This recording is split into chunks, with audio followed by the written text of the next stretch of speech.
வணக்கம்.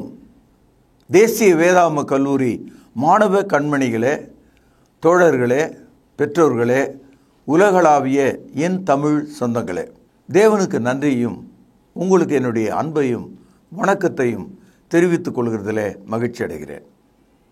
இந்த நாட்களில் வான்வழி வகுப்பு, அதாவது சேட்டலைட் வகுப்புகளாக நாம் 1 கொரிந்தியர் புத்தகத்தை படிக்கிறோம். அந்த வகையில் இன்றைக்கு 14ஆம் அதிகாரம்.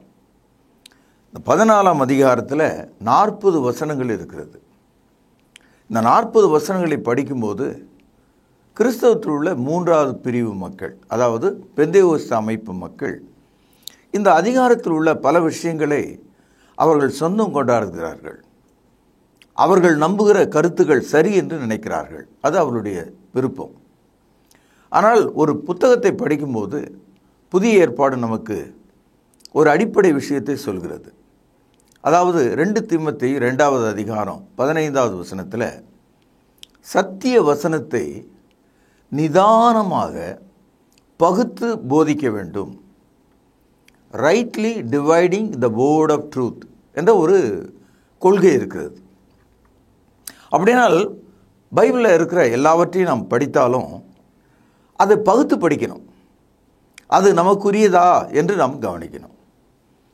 ஏனென்றால் பழைய ஏற்பாட்டு குறிப்புகளும் இயேசு கிறிஸ்துவனுடைய நிகழ்கால விஷயங்களும் சபை ஸ்தாபிக்கப்பட்ட பிறகு இக்காலத்தில் இருக்கிற நமக்கான விஷயங்களும் இங்கே பேசப்பட்டிருக்கு. அதனால தான் நம்ம கொஞ்சம் பகுத்து படிக்க வேண்டும். என் அன்பு சகோதரர்களே, இந்த 14ஆம் அதிகாரம் வேத விற்பனர்கள், அறிஞர்கள் என்ன நினைக்கிறாங்கன்னா, 13ஆம் அதிகாரம் நம்ம படித்தோம் இல்லையா, அன்பை பற்றி, அந்த இடத்துல இருக்க வேண்டியது இந்த 14ஆம் அதிகாரம். 13ஆம் அதிகாரம் இந்த 14ஆம் அதிகாரம் இருக்க வேண்டிய இடத்துல இருக்கணும். இது மொழிபெயர்ப்பு செய்தவர்கள் மத்தியிலும் தொகுத்தவர்கள் மத்தியிலும் ஏற்பட்ட ஒரு சிறு குளறுபடி என்று நம்புகிறவர்கள் இருக்கிறார்கள். Bible being compiled by men only. 14வது நூற்றாண்டில் தான் பைபிள் விதமாக புத்தகமாக அடுக்கப்பட்டிருக்கிறது. அதை நாம் கவனிக்கிறோம். அடுத்தது மொழிபெயர்ப்பு, அதாவது மூலமொழியாகிய எபிரேயம், கிரேக்க மொழி. இந்த 2 மொழியிலிருந்து தான் இந்த பைபிள் மொழிபெயர்க்கப்பட்டிருக்கு. தமிழில் இந்த பைபிளை மொழிபெயர்த்தவங்க 17வது நூற்றாண்டில் பெரும்பாலும் கல்வி கற்றவர்கள், பார்ப்பனர்கள். அவர்களுடைய சமஸ்கிருத வார்த்தைகளை ஏராளமாக இந்த புதிய ஏற்பாட்டுக்குள்ளே அவர்கள் புகுத்தி விட்டார்கள். ஆனால் கிறிஸ்தவர்கள் அடிமைப்பட்டவர்களாக இன்னை வரைக்கும் இருக்கிறோம். ஒரு புதிய மொழிபெயர்ப்பை செய்வதற்கு நமக்கு நாதி இல்லை. அப்படி இருந்தாலும் அதை ஏற்றுக்க மனமும் இல்லை. 17வது நூற்றாண்டு தொடங்கி இன்றைய தேதி வரைக்கும் பைபிள் புதிய ஏற்பாடு 25 மொழிபெயர்ப்புகளை கொண்டிருக்கிறது. ஆனால் ஒரு காலத்தால் 1912வது வருஷம் மொழிபெயர்க்கப்பட்ட அந்த ஒரு புத்தகத்தை தான் பொதுவாக எல்லா கிறிஸ்தவர்கள் மத்தியில் இருக்கிறத நான் பார்க்குறேன். இந்த பார்ப்பனர்கள் மொழி என்ற அந்த வார்த்தையை பாஷை என்று மொழிபெயர்த்தார்கள். ஒரிஜினலான ஒரு தமிழன், தமிழ் தாய்க்கு தமிழ் பாலை குடித்து வளர்ந்த ஒருவன் தன் மொழியை பாஷை என்று சொன்னால் அவன் மானங்கெட்டவன். மொழியை போய் பாஷைன்னு சொல்லக்கூடாது. தமிழனை தவிர்த்து இந்த நாட்டில் இருக்கிற எந்த ஒரு மனிதனும் அவன் மொழியை வேணால் பாஷைன்னு சொல்லிக்கலாம். ஏன்னா அது சமஸ்கிருதம். ஆனால் இந்த புதிய ஏற்பாடு முழுவதும் எங்கெல்லாம் லாங்குவேஜ் என்ற வார்த்தை வருகிறதோ அங்கெல்லாம் மொழிபெயர்ப்பில் பாஷைன்னு போட்டிருக்காங்க. அதனால தான் கிறிஸ்தவர்கள் மத்தியில் ஒரு விவரம் இல்லாமல் பாஷை பாஷை பாஷைன்னு அந்த பாஷையை பாசையாக மாற்றிட்டாங்க. அந்த அளவுக்கு போயிட்டுது. இந்த 14ஆம் அதிகாரத்தில் குறைந்தது ஒரு 10 இடங்களில் பாஷை என்ற வார்த்தை பயன்படுத்தப்பட்டிருக்கு. அந்நிய பாஷை. இப்போது அந்நியம் என்றால் வேறே, பிற இடத்துல, தெலுங்கு எனக்கு அந்நிய மொழி, மலையாளம் எனக்கு அந்நிய மொழி, ஹிந்தி எனக்கு அந்நிய மொழி, வேறு என்ற அர்த்தம். இப்போ அந்நிய பாஷைன்னு சொன்னால் நான் பேசாத இன்னொரு மொழின்னு அர்த்தம். என் அன்பு சகோதரர்களே, இந்த அந்நிய பாஷையை பற்றி கத்தோலிக்கர்கள், புராட்டஸ்டன்ட் மக்கள், பெந்தேகோஸ்தே மக்கள் இவர்கள் எல்லார் மத்தியிலும் மிகப்பெரிய போராட்டம், மிகப்பெரிய குழப்பம். பெந்தேகோஸ்தே மக்கள் மத்தியில் படிப்பு அறிவு அற்றவர்கள் மிகவும் மூட நம்பிக்கையோடு இந்த பாஷை என்ற இந்த தகவலை மிக உயரமாக தூக்கி காட்டி தங்கள் வாயை வெளிப்படுத்துவது வழக்கமாய் போய்விட்டது. தொலைக்காட்சியில் கூட சில ஜென்மங்கள் அந்நிய பாஷை என்று சொல்லி பெருமைப்படுத்தி பேசிக்கொள்வதையும் அதை ஒரு தங்களுடைய தகுதியைப் போல வெளிப்படுத்துவதையும் நீங்கள் பார்க்கலாம். இப்படி நான் சொல்வதனால தேவனுடைய வல்லமையினாலே ஒரு அந்நிய மொழியை பேசுகிறது சத்தியமாக இருந்தால் கண்டிப்பாக நாம் அதை ஏற்றுக்கொள்ள வேண்டும். If God allows to speak in other tongue, I accept. ஆனால் மனிதர்கள் தாங்களாகவே ஒரு சத்தத்தை எழுப்பி நான் பேசுகிறேன் என்று சொன்னால் அவன் பொல்லாத ஆவினாலே வஞ்சிக்கப்பட்டுகிறான்னு அர்த்தம். அடிப்படையில் மொழி, லாங்குவேஜ் அப்படின்னு சொன்னால் அதற்கு ஒரு அர்த்தம் இருக்குது. சவுண்ட் அப்படின்னா சப்தம் அல்லது சத்தம். இப்போ சத்தத்துக்கும் மொழிக்கு என்ன வேறுபாடு? மொழியிலையும் சத்தம் இருக்குது, ஆனால் சத்தம் அர்த்தப்படுது மொழியில். அதாவது we have noise but it has been disciplined to give a meaning. அதனால் மொழி என்று சொன்னாலே அர்த்தம் இருக்கணும். அர்த்தம் இல்லைன்னு சொன்னால் அது மொழி கிடையாது. இப்பொழுது 1 கொரிந்தியர் 14ஆம் அதிகாரம், கொஞ்சம் பேனால சுழித்து கொள்ளுங்கள். உலகத்தில் எத்தனையோ விதமான பாஷைகள் உண்டாயிருக்கிறது, அவைகளில் ஒன்றும் அர்த்தம் இல்லாதது அல்ல. There are many languages in the world, but every language has meaning. இதுதான் நீங்கள் கவனிக்க வேண்டிய ஒரு விஷயம். இன்றைக்கு அந்நிய மொழிகளில் பேசுகிறவங்க உங்கள் கையில் இருக்கிற செல்ஃபோனில் ரெக்கார்ட் பண்ணிங்க. நீங்கள் நல்லா கவனிங்க. மொத்தமே 4 சத்தம் அல்லது 5 சத்தம், ஏதோ ஒன்று துண்டு துண்டாக அவங்க பேசி முடிச்சிருவாங்க. திரும்ப அதையே திரும்ப சொல்லிகிட்டே இருப்பாங்க. 10 வருஷம் இதே மாதிரி பேசிகிட்டு இருக்கிற ஆள்கிட்ட நீ என்ன பேசுனன்னு கேட்டால் அவனுக்கு தெரியாது. நீ பேசுனதெல்லாம் பேனால் எழுதி வையினா எழுதி வைக்கவும் மாட்டான். சரி, எழுதினவைகளை படின்னு சொன்னால் படிக்கவும் மாட்டான். இது என்ன கோளாறு இது?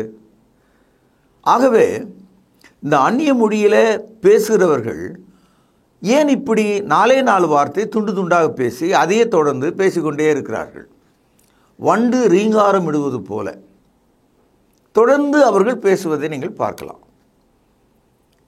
அவைகளுக்கு அர்த்தமும் தெரியாது, அர்த்தம் சொல்கிறவனும் இல்லை, பேசுகிறவன் அதை எழுதி வைக்கிறது இல்லை. ஒருத்தர் என்ன கேட்டார், அது எப்படி எழுத முடியும்? ஏன் எழுத முடியாது? அதுக்கு தான் டிரான்ஸ்லிட்ரேஷன். அதாவது எந்த ஒரு மொழியில் இருந்தாலும் எந்த ஒரு சத்தத்தையும் நம்மால் எழுத முடியும். உதாரணமாக பூனை மியாவ் எழுதணும் இல்லை, பூனையினுடைய சத்தத்தை. நாய் லொல். இப்போ அந்த வார்த்தையை நம்மால் எழுத முடியுதில்லை. அப்போது எந்த ஒரு சத்தத்தையும் அந்தந்த மொழியில் அப்படி நம்ம எழுதிடலாம். அப்போது அந்நிய மொழியில் பேசுகிறவர்கள் ஏன் அதை எழுதவில்லை? சரி, எழுதுனாங்க இல்லையா, எழுதுனதுக்கு பிறகு ஏன் அதை அவங்களால படிக்க முடியல? சரி, படித்தாங்க இல்லையா, படித்த பிறகு அதுக்கான அர்த்தம் ஏன் தெரியல? இதெல்லாம் நம்ம விசாரிக்க வேண்டிய விஷயங்களாக இருக்கிறது. பழைய ஏற்பாட்டில் தீர்க்க தரிசனமாக சபை துவங்குகிற காலத்தில் பல அற்புதங்கள் நடந்தது. அதில் ஒரு அற்புதம் அந்நிய மொழியிலே பேசுவது. மறு உதடுகளோடு நான் அவர்களோடு பேசுவேன் என்று ஏசாயா 28ஆம் அதிகாரம் 11வது வசனத்தில் நம்ம படிக்கிறோம். Speaking in tongue it's a prophecy according to Isaiah 28:11. அப்போஸ்தலர் நடபடிகள் 2ஆம் அதிகாரம். இந்த 2ஆம் அதிகாரம் தான் உலகத்தில் இயேசு கிறிஸ்துவினால் கட்டப்பட்ட சபை துவங்கிய வரலாறு. அந்த சபை துவங்குகிற நாள் பெந்தெகோஸ்தே என்னும் நாள். அந்த நாளில் பழைய ஏற்பாட்டு தீர்க்க தரிசனங்கள் எல்லாம் சபைக்குள்ளே நிறைவேறுவதை நம்ம பார்க்கலாம். அப்படி நிறைவேறின தீர்க்க தரிசனங்களில் ஒன்று யோவேலினுடைய தீர்க்க தரிசனம். அந்த யோவேல் பரிசுத்த ஆவியை தேவன் மனிதர்கள் மேலே பொழிவார், அவர்கள் அந்நிய மொழியிலே பேசுவார்கள் என்றெல்லாம் சொல்லியிருந்தார்.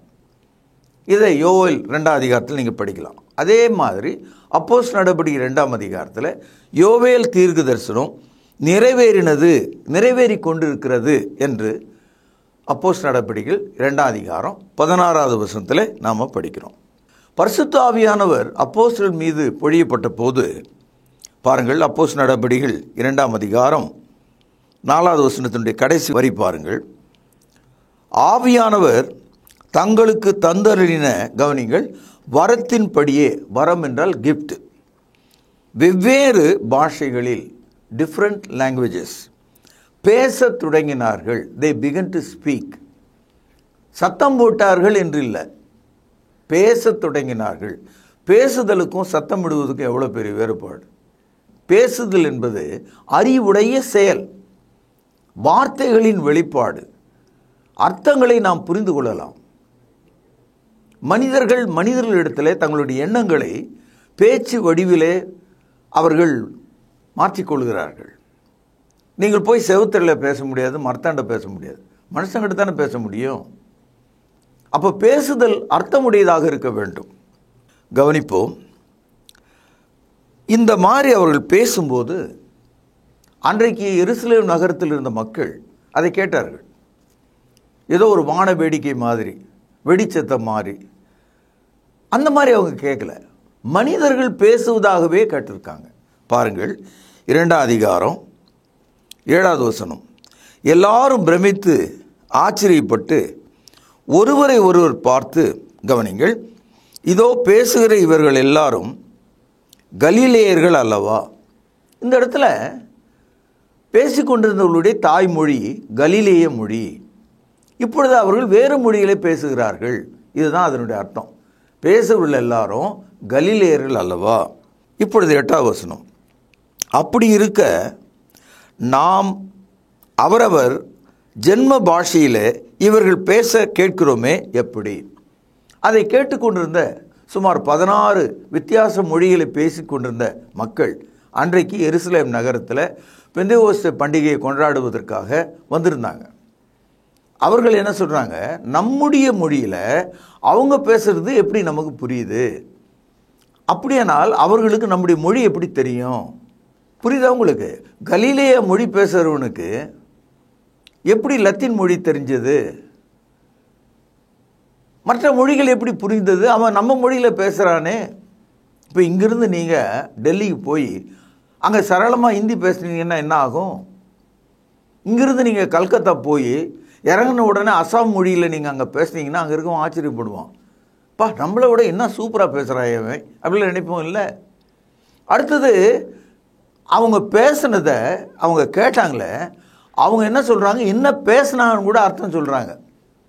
சில சமயங்களில் கடைக்கு போனீங்கன்னா அந்த கடைக்காரர் நம்ம எதிரில் நம்ம மொழியில் பேசாமல் அவர் மொழியில் பேசுவார். இப்போ இந்த ராஜஸ்தான் மார்வாடிங்க பார்த்தீங்கன்னா திடீர்னு அவன் மொழியில் பேசுவான். ஏன்னா நமக்கு தெரியக்கூடாதுன்னு தெலுங்கில் பேசுவான், ஹிந்தியில் பேசுவான். ஏன்னா நமக்கு தெரியக்கூடாதுன்னு. அதுக்கெல்லாம் வியாபார தந்திரம்.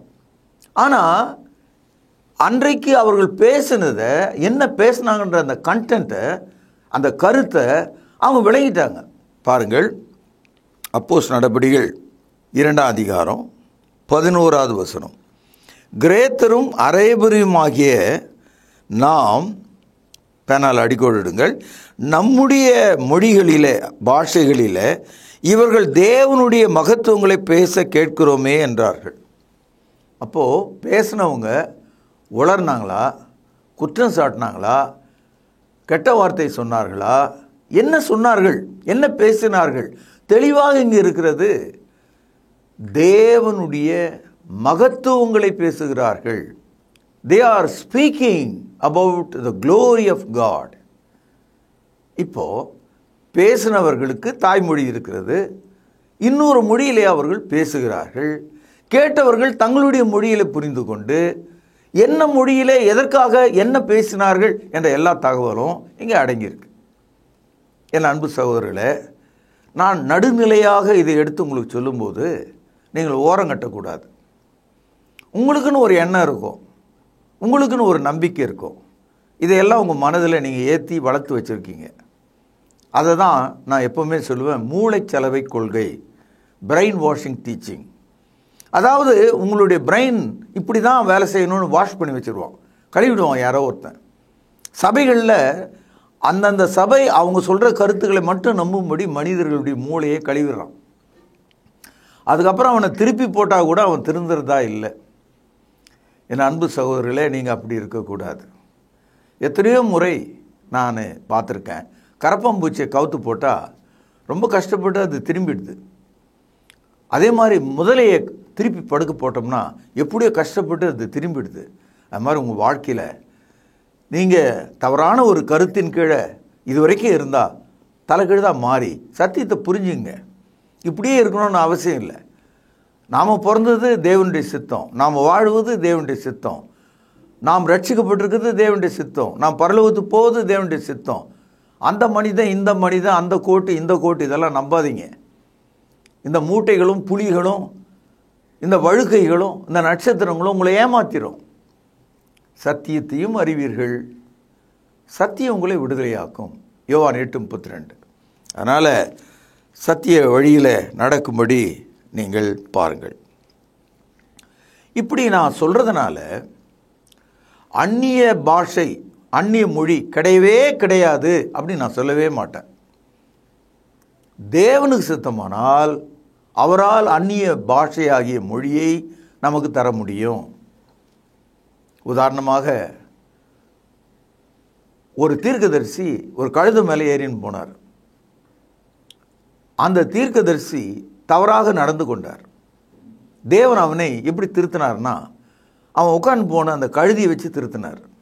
அந்த கழுதை மனுஷனுடைய வார்த்தையை கொண்டு அவனிடத்தில் பேசினதாம். 2 பேதுரு 2வது அதிகாரம் 15-16. செம்மையான வழியை விட்டு தப்பி நடந்து பேயோரின் குமாரனாகிய பீலேயாமின் வழியை பின்பற்றி போனவர்கள் அவர்கள் அநீதத்தின் கூலியை விரும்பி தன்னுடைய அக்கிரமத்து நிமித்தம் கடிந்து கொள்ளப்பட்டான். கவனிங்கள், பேசாத மிருகம் மனுஷர் பேச்சை பேசி தீர்க்கதரிசனுடைய மதிகேட்டை தடுத்தது. இந்த சம்பவம் என்னாகமம் 22ஆம் அதிகாரம் 5 மற்றும் 7வது வசனத்தில் நீங்கள் படிக்கலாம். அதாவது இந்த இடத்துல எமர்ஜென்சி, ஒரு நெருக்கடி.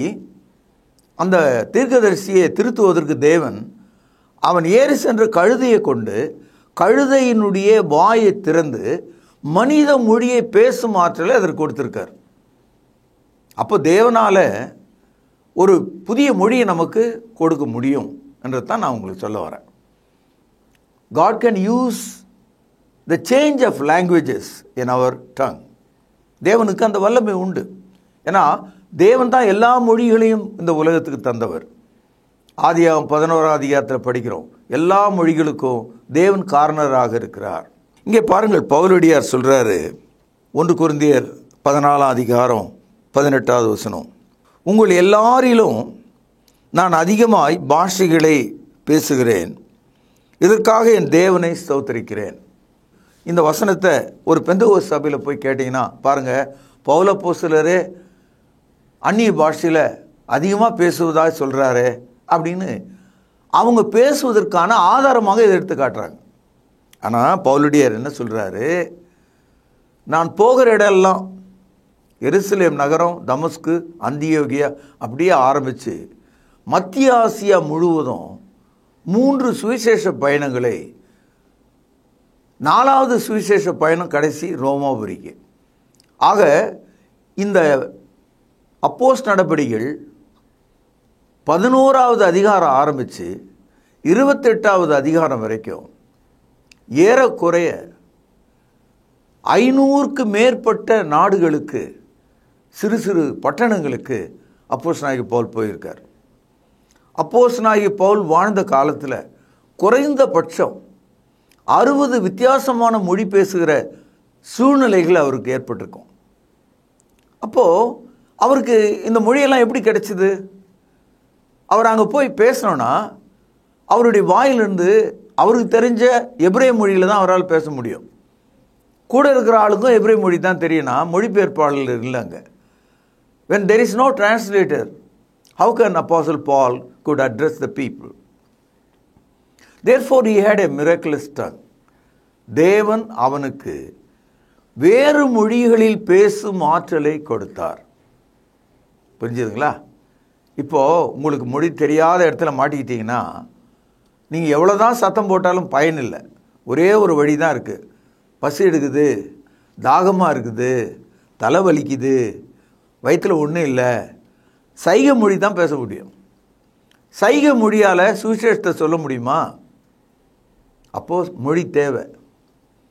இயேசு கிறிஸ்து நமக்கு ஒரு கட்டளை கொடுத்தார். மத்தேயு 28:19 உலகம் முழுவதும் புறப்பட்டு போங்கள், சீஷர்களாக மாற்றுங்கள், அவர்களுக்கு பிதா குமாரன் பரிசுத்தாவின் நாமத்திலே ஞானஸ்நானம் கொடுங்கள், நான் போதித்த யாவற்றையும் அவர்கள் கை கொள்ளும்படி அவர்களுக்கு உபதேசம் பண்ணுங்கள்.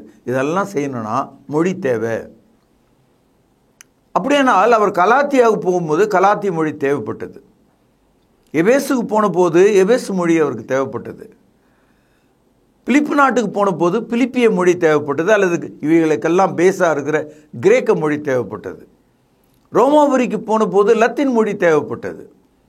அவன் எருசலேமுக்கு திரும்பிய போது அவனுக்கு எபிரேய மொழி தேவைப்பட்டது. அதனால தான் சொல்கிறாரு, உங்கள் எல்லாரும் நான் அதிகமாக மொழிகளை பேசுகிறேன். காலஞ்சென்ற நம்முடைய இந்திய ஜனாதிபதி டாக்டர் ராதாகிருஷ்ணன் 19 மொழிகளை பேசக்கூடியவராக இருந்தார் என்று சொல்கிறார்கள். இன்றைக்கு நம்ம ஊரில் சிலர் 3, 4, 5 மொழிகளை பேசக்கூடியவங்க. இன்றைக்கி நம்ம சராசரியாகவே நம்ம மத்தியில் 2 மொழிக்கு அதிகமான மொழிகளை தான் நம்ம இன்றைக்கி எல்லாருமே பேசுகிறோம்.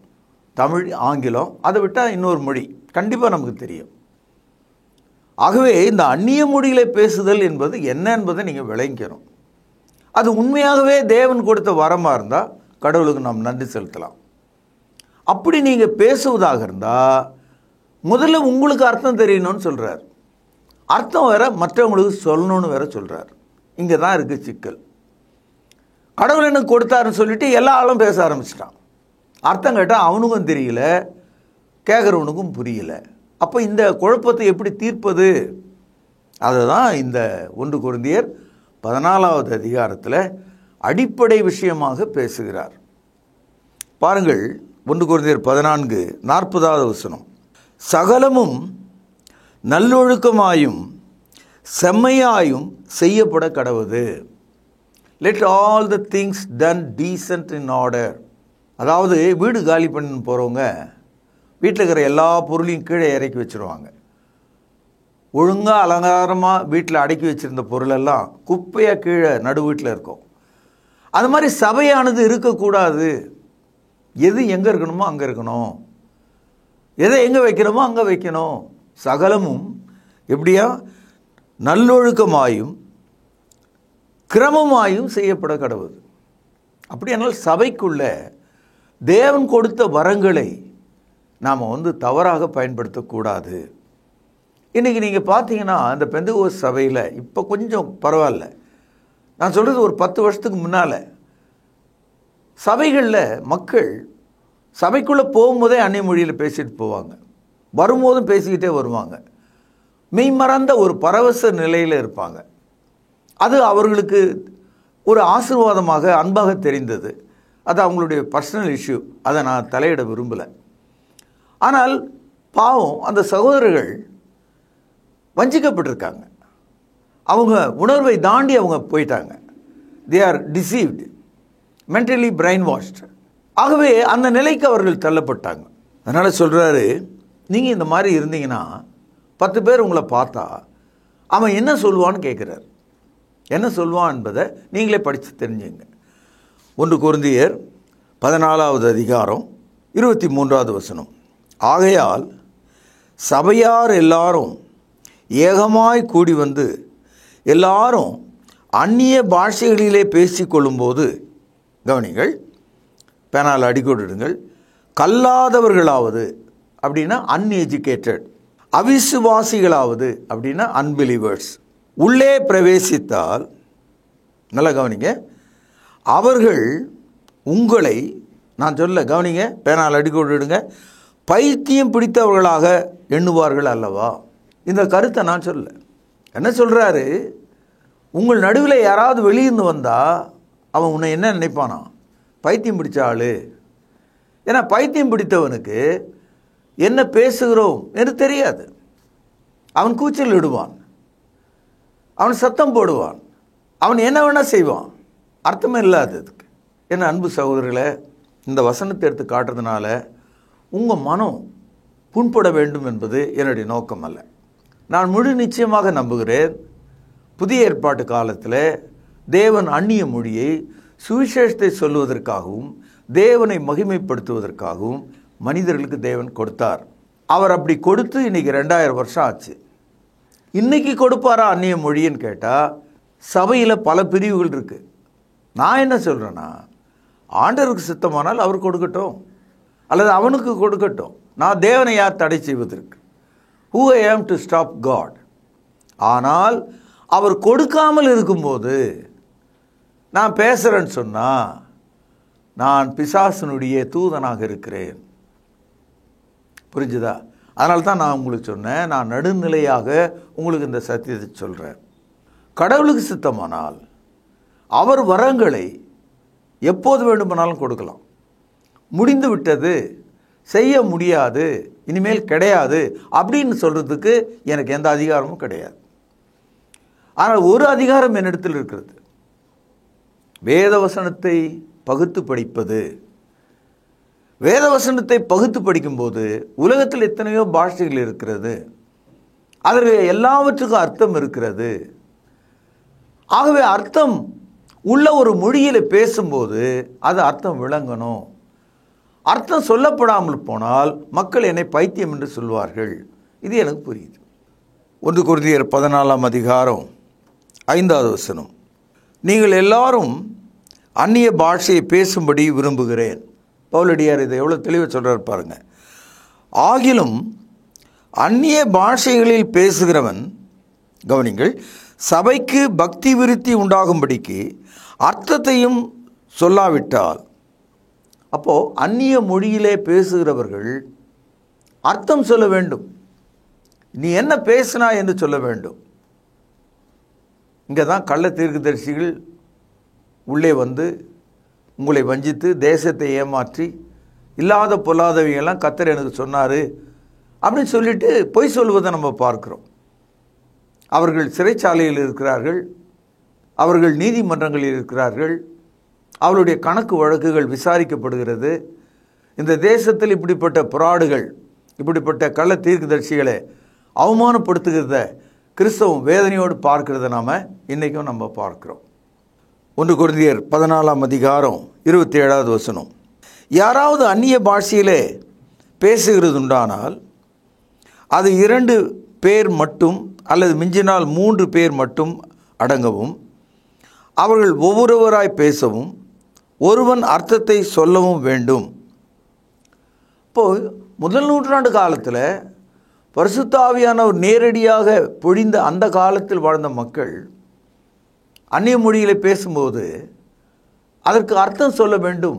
இன்டர்பிரிட்டர், அதற்கான மொழியாக்கம் செய்கிறவன் இருக்க வேண்டும் என்று சொல்கிறார். நான் இன்றைக்கு கேட்கிறேன், 50 ஆண்டுகளாக பெந்தேகோஸ்து சபைக்கு போகிற மக்களை பார்த்து கேட்கிறேன், 10 ஆண்டுகளாக போகிற மக்களை பார்த்து கேட்குறேன். அந்நிய மொழியில் பேசுகிற உன் அப்பா அம்மா, உன் சித்தப்பா பெரியப்பா மாமா, உங்கள் போதகர் பேசுகிறது அவங்களுக்கு தெரியுதா அர்த்தம்? நீங்கள் என்னைக்காவது அவங்க அர்த்தம் சொல்கிறத கவனிச்சிங்களா? சொன்ன வார்த்தையை திரும்ப திரும்ப சொல்கிறாங்களே, துண்டு துண்டாக பேசுகிறாங்களே, மொத்தமே 5 வார்த்தை பேசுகிறாங்களே, அது ஒரு மொழியாக இருக்க முடியுமா? ஆகவே நமக்கு புரியாத வேறொரு மொழி சொல் புதிய ஏற்பாட்டில் கையாளப்படும் போது அதற்கான அர்த்தம் பக்கத்திலே வந்து நிற்கிது. ஆனால் காலகாலமாக நம்ம சபைக்கு போனோம், காலகாலமாக காது பிஞ்சு போகிற அளவுக்கு அந்நிய மொழியில் பேசுவதை கேட்டோம்.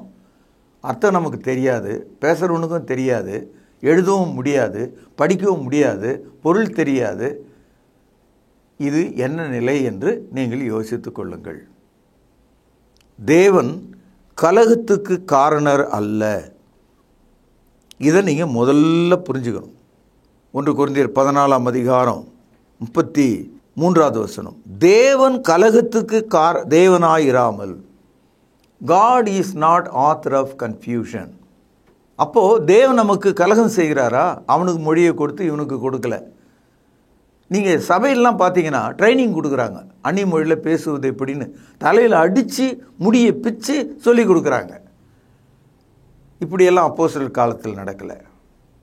நான் சொல்லுவது வருத்தமான விஷயம், நீங்கள் புரிஞ்சுங்க. இதை தேவன் கலகத்துக்கு காரணர் அல்ல. அப்படின்னா என்ன அர்த்தம்னா, உண்மையாகவே அது அந்நிய மொழியாக இருந்தால் அவர் எனக்கும் கொடுக்கட்டும் உனக்கும் கொடுக்கட்டும். தேவன் கலகத்துக்கு காரணர் அல்ல. இப்போ நான் சொன்ன கருத்தெல்லாம் உங்களுக்கு பிடிக்கலன்னு வச்சுங்க, பரவாயில்ல, அதுக்காக நான் வருத்தப்பட மாட்டேன். உங்களுக்கு விளங்கலைன்னு அர்த்தம், அவ்வளோதான்.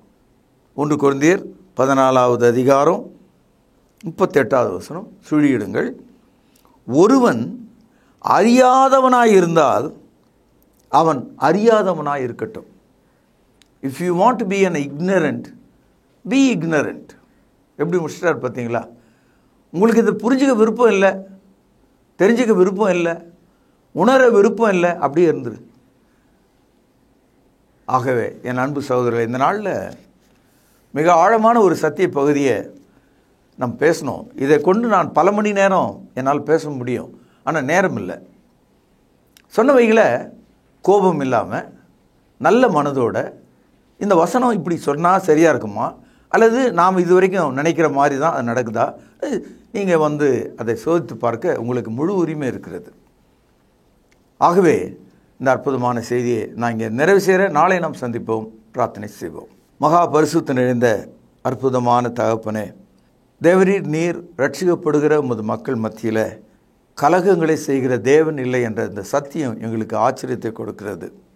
நாங்கள் வேத வசனங்களை ஆராய்ந்து அது உம்முடைய வார்த்தையின்படி நடக்க எங்களுக்கு உதவி செய்திடலாம். எங்கள் பாவ குற்றங்களை மன்னியும். ஆண்டவர் இயேசுவின் திருப்பெயரால் இவைகளை கேட்கிறேன், பரிசுத்த நிறைந்த எங்கள் நல்ல பிதாவே, ஆமென்.